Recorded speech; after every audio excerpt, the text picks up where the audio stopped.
So guys, we're going to do the Rand Rebellion today. Now I'm just going to say that I will soon be doing a general from the game. It just happens to be that I'm thinking there's so many wars and there's so many people. I just want to get some of this stuff to you before I forget about it. Okay, so I'm going to show you the Rand Rebellion. So, gold is mined in South Africa, and this was in March of 1922. So you have this guy, Jimmy Green, and he's the leader of the Labour Party in South Africa, right? And the price of gold goes down from £6, 10, whatever S is, to £4, 15, whatever S is. So I kind of read the gist of these. Okay, so what happens is they kind of decide, the mines that these people worked at, right, that the common man worked at, started replacing them with black labor and cutting their pay, or allowing blacks to have high management jobs, which this is 1920 South Africa, not like today, and this caused quite a stir with them. What they did, right, is they rebelled more or less against them. So you got these miners, right, and they're like, why don't we just do our own thing with South Africa? So at the same time, you kind of got this like a racially motivated uprising. And you also got it kind of communist backed, I guess. I wouldn't really say, yeah, there you go, it has the South African Communist Party. It was a belligerent of it, so I guess you could say this is a communist uprising. I don't think that was the entire point of it. It was just that pay was dropped considerably. Back then, £2 was quite a bit. Okay. So, Jan Smuts was the Prime Minister of South Africa at that time. And these were the leaders of the rebel forces: Percy Fisher, Harry Spindif, Jimmy Green, William H. Andrews. It doesn't give strengths for the rebels, but it does give strength for the South African government forces. They employed a lot of techniques and weaponry that had just come out of World War I to crush the uprising, and it resulted in 153 dead. It doesn't tell me what is civilian casualties. It doesn't tell me what is rebel or even actual military casualties. Okay, it doesn't tell you any like losses due to disease or anything else.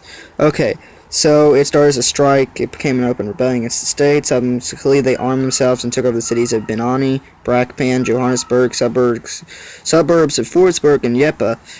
Okay, an active part in the uprising grounded class struggle while opposing racist aspects of the strike, as did the syndicalists. The racist aspect was typified by the slogan, "Workers of the world unite and fight for a white South Africa," and by several pogroms against blacks.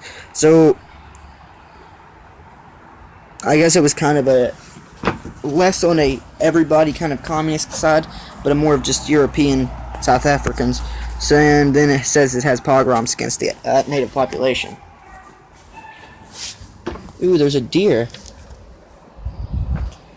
I'll be back, guys.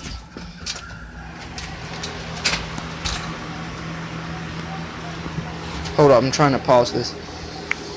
Okay, so I'm back. I'm gonna have to split this video. Put it together. I had to go fix something. Okay, so, like I said, Jan Smuts was the Prime Minister of South Africa. I wonder if he was Afrikaans or just normal English. Let's see here. Okay, so he must have been, just looking at that, he must have been Afrikaans. Okay, so it says that they tried to bomb but missed and hit a local church. They had tanks. Okay, so it looks like they battled in Fordsburg. And they did bomb them back, though. They dug trenches in the city square.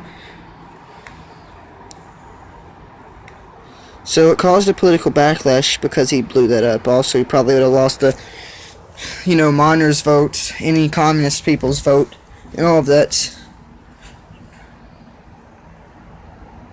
Okay, it says that the Wage Act of 1925 and Mines and Work Amendment Act 1926, which recognized white trade unions and reinforced the Kohler Bar.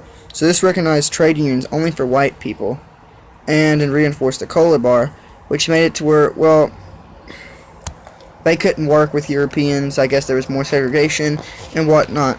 Okay.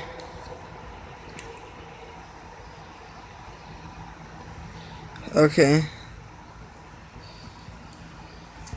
That's the gist of this rebellion. I hope to bring you even more wars, rebellions, historical moments, leaders,